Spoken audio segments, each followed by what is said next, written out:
Bonjour à tous. C'est un véritable plaisir d'être là ce matin avec vous.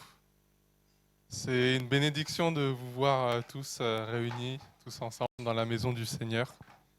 Et vraiment, je prie pour que le Seigneur vous bénisse tous. Et je remercie vraiment Dieu pour votre présence ce matin. Aujourd'hui, je voudrais vous parler d'un thème qui touche à peu près tout le monde. Et c'est un thème vraiment en fait, qui nous tient tous plus ou moins à cœur et auquel en fait, lorsqu'on est chrétien, ça ne peut pas nous échapper. C'est que dans la vie du chrétien, ben, il y a toujours des hauts et des bas.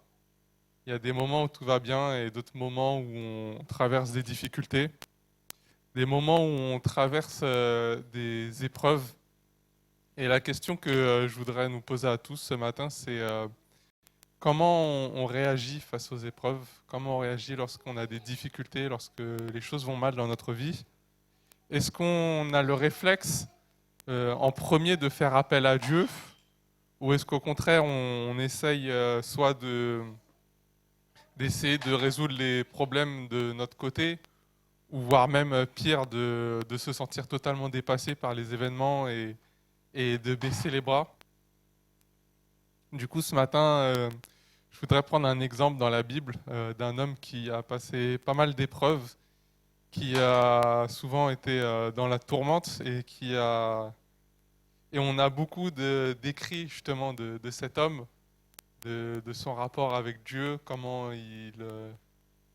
était sa communion avec Dieu lorsque les choses allaient bien, de même que lorsque les choses allaient mal. Et cet exemple que je voudrais prendre, ce serait celui de David. Et pour commencer, je vais vous inviter à lire un passage dans le livre des psaumes. Donc je vous invite à ouvrir la Bible dans le psaume chapitre 18, des versets 2 à 7.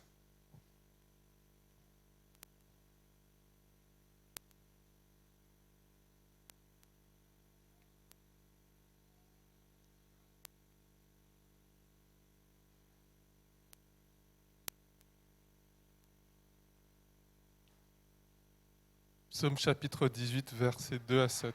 Je vais vous lire le passage. Je t'aime, Seigneur, tu es ma force. Le Seigneur est pour moi un roc, un refuge où je suis en sûreté. Mon Dieu est pour moi un rocher où je suis à l'abri du danger, un bouclier qui me protège, une forteresse où je suis sauvé. Qu'on acclame le Seigneur. Dès que je l'appelle au secours, je suis délivré de mes ennemis. La mort me tenait déjà enchaîné, elle m'effrayait comme un torrent destructeur. J'étais presque prisonnier du monde des ombres. Son piège se refermait sur moi. Dans ma détresse, j'ai appelé le Seigneur. J'ai crié au secours vers mon Dieu. De son temple, il a entendu ma voix. Il a bien voulu écouter mon cri.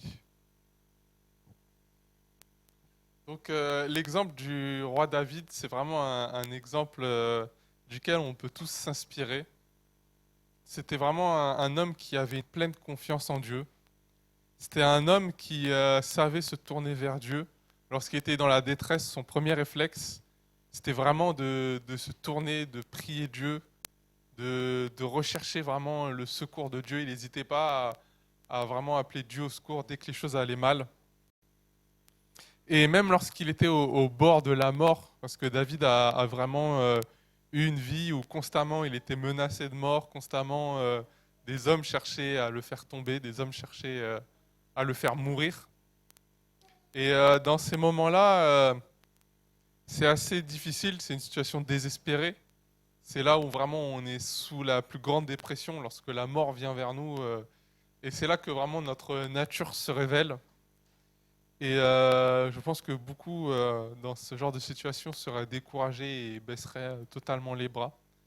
Mais David, lui, vraiment dans la pire des situations, là où vraiment il est le plus sous pression, on voit que sa nature, c'est d'appeler le Seigneur, que sa nature, c'est vraiment de prier vers Dieu. Et en fait, la question que je me pose, c'est nous, dans ce genre de situation, comment est-ce qu'on réagirait? si on était vraiment sous la plus haute pression, est-ce que notre priorité, ce serait de faire appel au Seigneur ou pas? Parce que si on suit l'exemple de David, ben en fait, c'est là notre priorité. La première chose qu'on devrait faire lorsqu'on est en danger, lorsqu'on est dans les épreuves, ce serait vraiment d'appeler Dieu. Ce serait vraiment de prier vers lui. Et on voit en fait dans ce chapitre-là que David a une très grande foi. David sait exactement que s'il appelle Dieu, Dieu interviendra. Justement parce que David a déjà eu des expériences de l'intervention miraculeuse de Dieu dans sa vie par le passé et Dieu l'a déjà protégé maintes et maintes fois. On peut le voir déjà dans ce chapitre-là. Si vous lisez des versets 8 à 20, bon, je ne vais pas vous lire maintenant parce que c'est assez long, mais je vous invite à jeter un œil quand vous aurez le temps. C'est vraiment David voit la présence de Dieu, David voit l'action de Dieu de manière surnaturelle. David voit que vraiment Dieu a ce pouvoir de faire au-delà de ce qu'il peut espérer, au-delà de ce qu'il peut lui demander. Et on peut le voir même lorsqu'on lit la vie de David dans le livre, le premier livre de Samuel. C'est que déjà, dès enfant, lorsqu'il était berger, il se battait contre des ours, contre des lions, pour pouvoir défendre ses brebis. Et, alors que c'était encore qu'un enfant. Donc si ce n'est pas la main de Dieu qui était sur lui, je ne vois pas comment ça pouvait être possible. Et même encore jeune enfant, il a affronté Goliath, un géant qui avait vraiment une lance gigantesque, une épée. Et David n'a pas eu peur, contrairement aux autres soldats du royaume d'Israël, d'autres soldats qui, eux, étaient entraînés au combat. David était encore jeune, il avait juste une fronde et des cailloux, et pourtant, à lui seul, il a pu terrasser Goliath. Donc c'est vraiment la preuve que Dieu était avec lui, et David le savait. David avait vraiment cette foi, car il savait que Dieu était avec lui, il a déjà vu la main de Dieu dans sa vie. Et nous-mêmes, je pense que c'est vrai qu'on lit les récits de David, et ça peut être inimaginable, ça peut être incroyable, mais je crois sincèrement que nous-mêmes, dans notre vie, si nous faisons sincèrement appel à Dieu, nous pouvons voir l'action de Dieu dans notre vie. Nous pouvons voir Dieu intervenir de manière spectaculaire. Bon, je ne pense pas qu'on sera amené à se battre contre des géants ou des lions ou des ours, mais je pense que dans notre vie, on peut être amené à traverser des moments qui nous paraissent insurmontables, des situations où ni nous, ni les personnes de notre entourage peuvent nous venir en aide. Et je pense que c'est dans ce genre de situation que Dieu peut vraiment intervenir, que Dieu peut déplacer des montagnes, que Dieu peut faire tomber des géants. Et on peut voir plus tard dans le même passage, des versets 21 à 30 que je vais vous lire. Le Seigneur me traite ainsi parce que je lui reste fidèle. Il me récompense d'avoir toujours agi honnêtement. J'observe les recommandations du Seigneur. Je ne me rends pas coupable envers mon Dieu. Oui, j'observe les règles qu'il a prescrites. Je ne rejette pas ce qu'il m'a ordonné. Je veux qu'il n'ait rien à me reprocher. Je me garde d'être en faute. Alors le Seigneur m'a récompensé de lui être resté fidèle et d'avoir fait ce qu'il jugeait honnête. Seigneur, tu te montres fidèle envers qui t'est fidèle, irréprochable avec l'homme irréprochable. Tu te montres pur avec qui est pur, mais habile avec l'homme de mauvaise foi. Tu viens toi-même au secours du peuple humilié, mais tu fais baisser les yeux aux orgueilleux. Seigneur, tu es pour moi une lampe allumée. Mon Dieu, tu éclaires la nuit où je suis avec toi. Je prends d'assaut une muraille. Grâce à toi, mon Dieu, je peux franchir un rempart. Et on peut voir que David, euh, dans sa prière à Dieu, sait que Dieu va lui venir en aide parce que David sait qu'au fond de son cœur, c'est un homme juste, c'est un homme qui respecte Dieu, c'est un homme qui respecte ses commandements et que Dieu justement regarde David d'un œil agréable et il a vraiment cette confiance en lui là-dessus, il sait vraiment que Dieu a de l'amour pour lui, que Dieu a validé David, que vraiment Dieu est prêt à intervenir pour lui, justement parce que David est fidèle à Dieu. Et en fait, lorsque j'ai lu ce passage, je me suis posé la question, qu'est-ce que ça veut dire d'être fidèle? Parce que la Bible dit que David avait un cœur pur, que Dieu considérait le cœur de David comme étant juste. Et en fait, je me suis posé la question, est-ce que fidèle, c'est être parfait? Est-ce que c'est ne pas pécher? Et dans ce cas-là, qui d'entre nous serait fidèle? Et encore pire que ça, c'est que si nous ne sommes pas fidèles, est-ce que ça voudrait dire que Dieu n'interviendra pas dans nos vies? Et donc, justement, j'ai réfléchi à ça et j'ai émis une idée, une hypothèse. C'est qu'en fait, être fidèle ou être juste, ce n'est pas forcément être parfait, ce n'est pas être sans péché, parce que dans ce cas-là, aucun d'entre nous ne verrait l'action de Dieu dans sa vie. Mais c'est rechercher justement la volonté de Dieu, c'est chercher à lui obéir, chercher à faire ce que Dieu veut que nous fassions. Et c'est vrai que parfois, il arrive dans nos vies qu'on s'égare un peu. Et en fait, quand tout va bien, on vit notre vie tout seul dans notre coin. On n'a pas besoin de Dieu. Par contre, là, lorsque tout va mal, là, tout de suite, on devient chrétien, on va à l'église, on prie, on jeûne.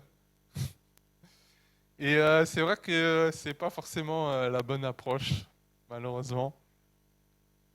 Et parfois, je pense que Dieu cherche à nous le faire savoir en n'intervenant pas dans notre vie. Ou du moins pas tout de suite. Il nous laisse un peu mariner. Et je pense que si Dieu intervenait tout de suite dès qu'on l'a appelé à l'aide, je pense que ça nous encouragerait dans notre démarche de ne pas chercher Dieu, en fait. On a tout ce qu'on veut quand on veut, et puis on vit notre vie sans chercher Dieu. Et puis lorsque ça va pas, on appelle Dieu, on dit Dieu, au secours, aide-moi. Dieu intervient et c'est réglé, on peut retourner à nos vies comme si de rien n'était.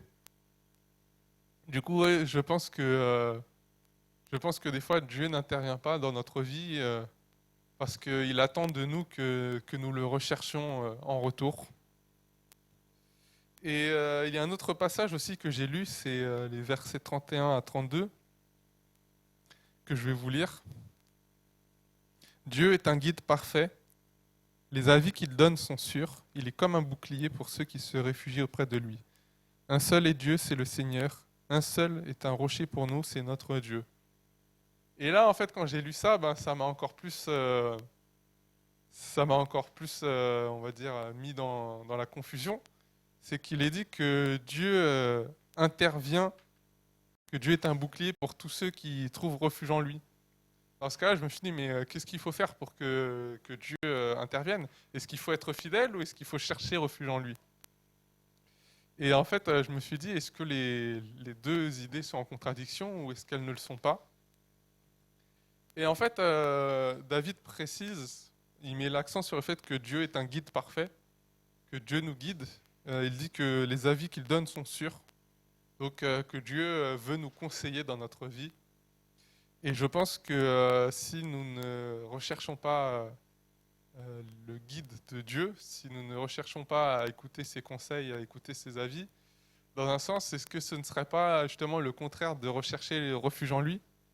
Parce que si on ne suit pas le chemin que Dieu trace pour nous, on risque de s'aventurer dans des zones dangereuses et on risque de se retrouver, justement, de s'approcher du danger. Du coup, on se réfugierait dans le danger plutôt que de se réfugier dans le Seigneur. Mais il y a il y a un détail auquel il faut faire attention, un point auquel il faut être vraiment vigilant, c'est que c'est vrai que si nous ne sommes pas fidèles à Dieu, Dieu peut ne pas nous répondre. Mais c'est pas parce que Dieu ne nous répond pas que ça veut dire que nous ne sommes pas fidèles à Dieu. Des fois, il peut arriver que notre vie traverse un désert, qu'on se retrouve dans l'épreuve. Et c'est la même chose pour tout le monde, que l'on soit juste ou qu'on ne soit pas juste. Et pour ça, je voudrais vous lire un passage. C'est le psaume chapitre 22. Je vais juste vous lire les deux premiers versets, donc les versets 2 et 3. Donc psaume 22, versets 2 et 3. Je pense que dès que je vais vous lire la première phrase, ça va faire tilt dans vos têtes. Mon Dieu, pourquoi m'as-tu abandonné? Pourquoi restes-tu si loin sans me secourir, sans écouter ma plainte? Mon Dieu, le jour je t'appelle au secours, mais tu ne réponds pas, et la nuit encore, sans repos.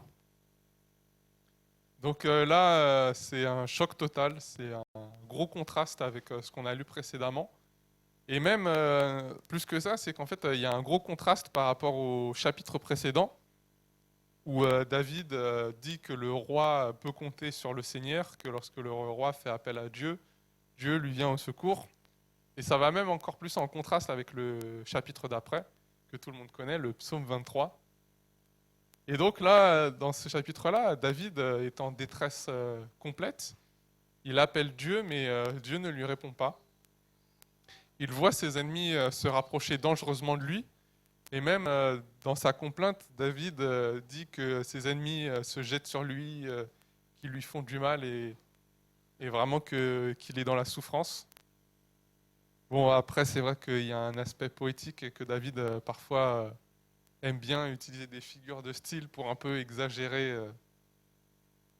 Mais bon, je pense qu'il était vraiment dans une situation critique malgré ça. Et en fait, dans le chapitre, il arrive dans certains chapitres que David se plaigne auprès de Dieu, que David justement demande à Dieu la pitié. Mais dans ces chapitres-là, David reconnaît souvent qu'il est fautif, reconnaît qu'il est coupable, et il demande pardon à Dieu pour ses fautes. Sauf que là, en fait, dans ce chapitre, à aucun moment on entend David demander pardon, à aucun moment on entend David reconnaître une quelconque faute. Donc peut-être que David, pour le coup, a fait tout ce que Dieu a fait la volonté de Dieu, que David s'est tenu droit auprès de Dieu, mais que malgré ça, Dieu ne lui a pas répondu, que Dieu l'a laissé dans la souffrance. Et en fait, on lit dans ce chapitre que que David, en écrivant, on va dire, sa complainte auprès de Dieu, sans s'en rendre compte peut-être, David est en train de prophétiser. Déjà, quand il commence en disant mon Dieu, pourquoi m'as-tu abandonné? C'est un passage du livre des psaumes que va reprendre Jésus lorsqu'il sera sur la croix. Lorsqu'il sera dans la détresse, il va dire mon Dieu, pourquoi m'as-tu abandonné? Et même un autre passage intéressant dans le même chapitre, c'est les versets 17 à 19. Et là aussi, si je vous le lis, ça va vous faire encore tilt dans votre tête. Oui, toujours psaume 22, versets 17 à 19. Une bande de malfaiteurs m'encercle. Ces chiens ne me laissent aucune issue. Ils m'ont lié pieds et mains. Je suis tellement amaigri que je pourrais compter tous mes os. Mes adversaires me regardent fixement. Ils se partagent mes habits. Ils tirent au sort mes vêtements. Donc là, si vous vous souvenez bien, c'est exactement le sort qui a été réservé à Jésus lorsqu'il a été crucifié. Les soldats romains se sont tirés au sort les vêtements de Jésus. Donc là, en fait, il y a un véritable parallèle entre David, qui est dans la souffrance, David qui est assailli par ses adversaires, et Jésus, qui lui aussi est crucifié, qui se fait tourmenter par les soldats romains et le peuple juif qui se retourne contre lui. Et là, en fait, on se dit deux choses. D'un côté, il y a David qui demande à Dieu pourquoi il l'a abandonné, alors que David est considéré par juste comme Dieu. Et d'un autre côté, on a Jésus qui est le Fils de Dieu et qui est Dieu lui-même, qui demande à Dieu pourquoi il l'a abandonné. Et donc là, on se dit, si David, qui est un homme de Dieu, un homme juste, un homme au cœur pur, et Jésus, qui est Dieu lui-même, se sentent dans la détresse et dans l'abandon, donc nous-mêmes, il n'y a aucune chance qu'on soit épargnés. Il n'y a aucune chance qu'on puisse vivre une vie chrétienne sans épreuve, sans passage dans le désert, sans moment où on se sent abandonné de Dieu. Mais, euh, mais il y a toujours de l'espoir. Dieu ne nous abandonne jamais pour de bon. Il, euh, il nous laisse dans les épreuves pour que nous puissions grandir, nous renforcer. Mais Dieu ne nous laisse jamais couler, ne nous laisse jamais tomber dans la détresse. Et en fait, dans le même chapitre, à partir du verset 22 jusqu'à la fin, David va dire à Dieu, ah, tu m'as répondu. Je veux donc parler de toi à mes compagnons, je veux t'acclamer parmi les fidèles assemblés. Et en fait, dans la suite du chapitre, David va rendre grâce à Dieu. David va chanter des louanges et il va même prophétiser en disant que toutes les nations viendront vers Dieu pour se prosterner devant lui. Et en fait, ce passage-là, c'est un peu un espoir pour nous dire que même si nous sommes dans les épreuves, même si nous sommes dans les difficultés, si nous continuons à persévérer, si nous continuons à prier Dieu, Dieu viendra. Dieu viendra vers nous. Dieu viendra intervenir et nous sortira de l'épreuve. Donc peu importe les moments par lesquels vous traversez, surtout ne lâchez rien, n'abandonnez pas Dieu, continuez à prier vers lui, continuez à vraiment faire sortir de ce qu'il y a dans votre cœur pour le présenter devant Dieu, même si c'est de la tristesse, même si c'est de la détresse. Vraiment, tournez-vous vers lui et Dieu finira toujours par intervenir, un moment ou un autre. Dieu choisit vraiment le bon moment. Dieu a son propre temps qui est différent du nôtre. Mais si nous savons être patients, nous finirons par voir la main de Dieu dans nos vies. Et il y a un autre détail, c'est que en fait, David, certes, au début du chapitre, vraiment pleure vers Dieu, il l'appelle à l'aide. Mais dans la suite, David va rendre grâce à Dieu, David va acclamer Dieu dans ses prières. Et je pense que c'est une véritable leçon pour nous tous, c'est que nous ne devons pas seulement prier Dieu que lorsque les choses vont mal, nous ne devons pas seulement prier Dieu lorsque nous nous sentons dans la détresse, mais lorsque Dieu nous délivre, il est important vraiment de rendre grâce à Dieu. Il est important de vraiment dire merci au Seigneur lorsque les choses vont bien grâce à lui. Et mieux que ça, c'est que nous ne devons pas seulement prier Dieu lorsque les choses vont mal, mais lorsque les choses vont bien aussi dans notre vie, il est très important de rendre grâce à Dieu pour toutes les choses que Dieu fait, pour toutes les choses, pour toutes les choses vraiment que Dieu fait dans nos vies, pour tous les moments où nous délivre du mal. Mais même lorsque tout va bien, en fait, c'est grâce à Dieu si tout va bien. Dieu nous bénit dans les bons moments. Et le problème, c'est que, en fait, quand les choses vont mal, c'est très difficile de se souvenir des bons moments. C'est très difficile de se souvenir des actions que Dieu fait dans nos vies. Et en fait, dans ce passage-là aussi, David, lorsque les choses vont mal, il se force, il essaye vraiment de s'accrocher au moment où Dieu était là avec lui, au moment où Dieu était là envers son peuple. Quand on lit du verset 4 à 6, il le dit, pourtant tu sièges sur ton trône, toi l'unique vrai Dieu, qu'Israël ne cesse de louer. Nos ancêtres t'ont fait confiance et tu les as mis à l'abri. Ils t'ont appelé au secours et tu les as délivrés. Ils t'ont fait confiance et tu ne les as pas déçus. Et même plus tard, à partir des versets 10 et 11, David dit Seigneur, c'est toi qui m'as tiré du ventre de ma mère et tu m'as mis en sûreté contre ta poitrine. Dès ma naissance, j'ai été confié à toi.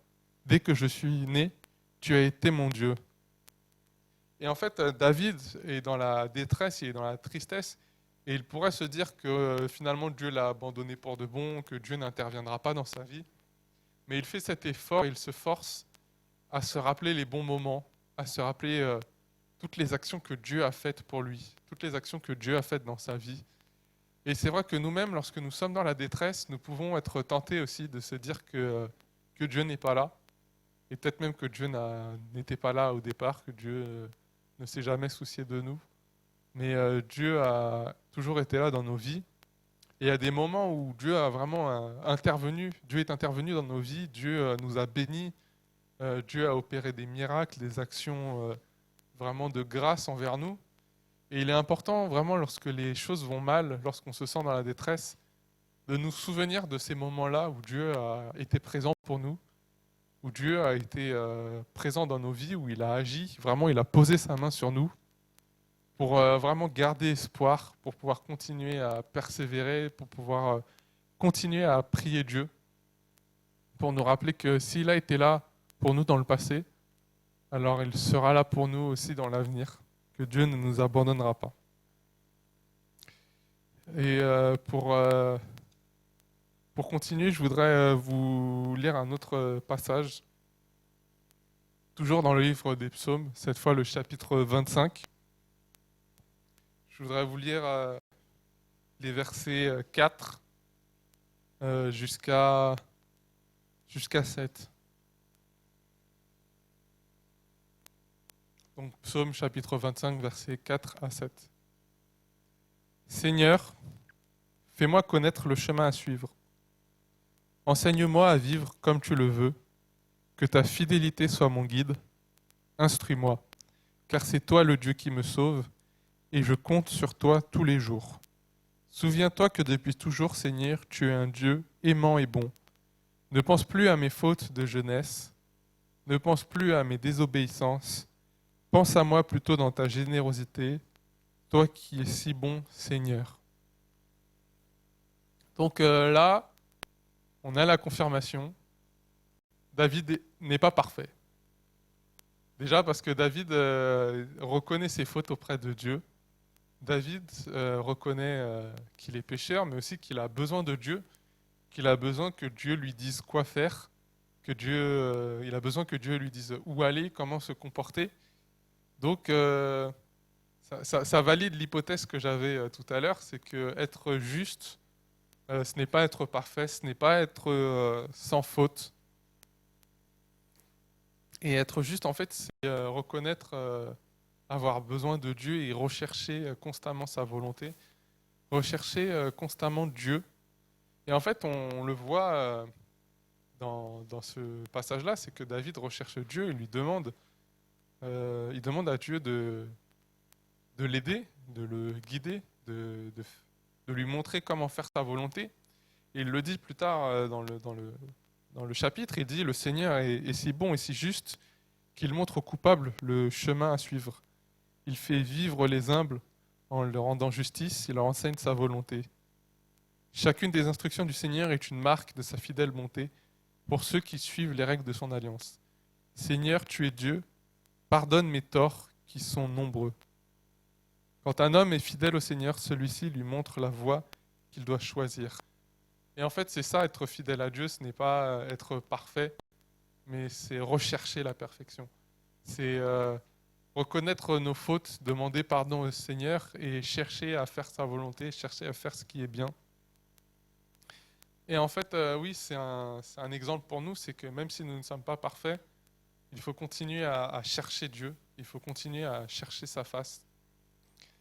Et vraiment un autre exemple que David nous donne, c'est que, en fait, c'est tout le livre des psaumes. David, à tout moment, parle à Dieu.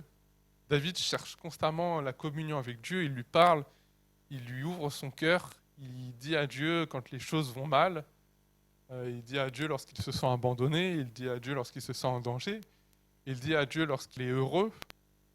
Et des fois, David est émerveillé devant Dieu, il est émerveillé lorsqu'il voit la création de Dieu, lorsqu'il va dehors, lorsqu'il voit le ciel, lorsqu'il voit les étoiles, la lune. Vraiment, il dit à Dieu que son nom est magnifique. Même David se demande à Dieu, mais qu'est-ce que l'homme pour que tu te souviennes de lui? Qu'est-ce que le Fils de l'homme pour que tu prennes soin de lui?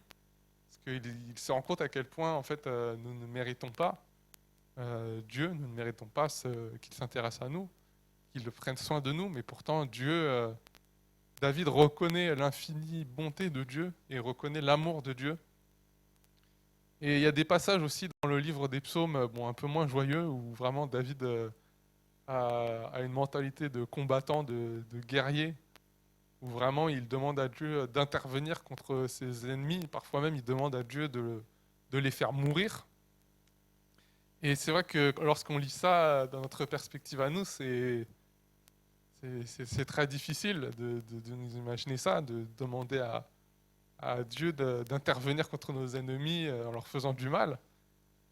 Et c'est vrai que c'est quelque chose qui était, on va dire, plus dans les mœurs à l'époque, et surtout du temps du peuple d'Israël. Parce qu'Israël était constamment encerclé par ses ennemis. Israël était constamment en danger de se faire exterminer par tous ceux qui étaient autour de lui. Et donc, si Dieu n'intervenait pas contre les ennemis, c'était tout le peuple de Dieu qui allait être exterminé.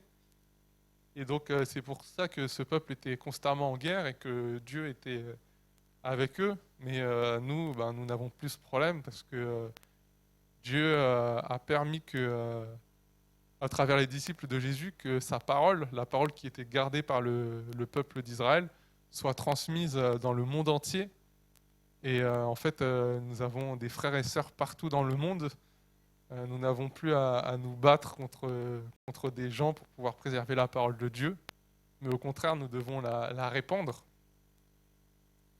Et justement, Jésus ben, nous enseigne, contrairement à ce qu'on lit dans le livre des psaumes, Jésus nous dit même bénissez vos ennemis et priez pour ceux qui lui font du bien. Mais je pense que par moment, on peut quand même suivre l'exemple de David et dire à Dieu lorsqu'il y a quelqu'un vraiment qui nous fait du mal et qu'on a envie de lui faire du mal en retour. Mais bon, là, contrairement à David, Dieu ne nous dira pas qu'il interviendra contre lui, mais plutôt qu'il interviendra pour nous.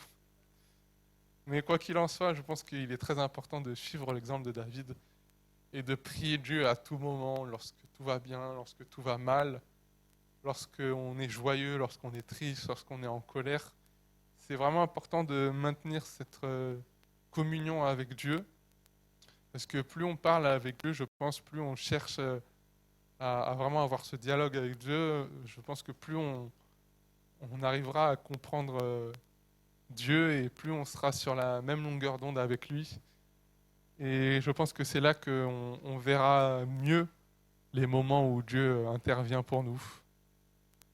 Donc pour conclure, j'exhorte chacun d'entre nous, et moi y compris, à vraiment chercher à mettre Dieu plus en avant dans notre vie, de lui accorder plus de temps et aussi de le mettre, d'inclure Dieu dans plus d'aspects de notre vie, que ce soit dans la maison, que ce soit au travail, que ce soit dans n'importe quel moment, même dans la rue, n'importe où. Vraiment, cherchons à mettre Dieu en premier. Prions.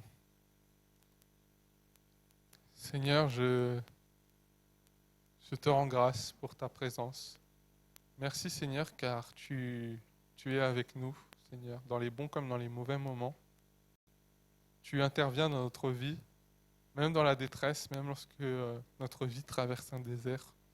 Seigneur, nous te rendons grâce et nous te remercions pour toutes tes bénédictions. Nous te prions, Seigneur, que, avant toute chose, que tu puisses nous aider, nous donner la force de ne pas nous décourager, de ne pas abandonner, mais qu'au contraire, nous recherchions ta face, qu'au contraire, nous cherchions constamment ta voix, Seigneur, à entendre ta voix, et que nous ayons ce réflexe de te prier à tout moment, Seigneur, dans les bons comme dans les mauvais moments, que vraiment nous remettions nos cœurs entre tes mains, Seigneur. Je te prie vraiment que tu puisses avoir plus d'importance pour nous et que vraiment tu puisses avoir la première place dans nos vies, car nous sommes tes enfants, Seigneur. Nous ne sommes pas que des êtres de chair et de sang, mais Seigneur, nous avons une âme, nous avons un esprit. Et Seigneur, nous pouvons communiquer avec toi. Seigneur, même si tu es invisible, Seigneur, tu es bien là, tu agis dans nos vies.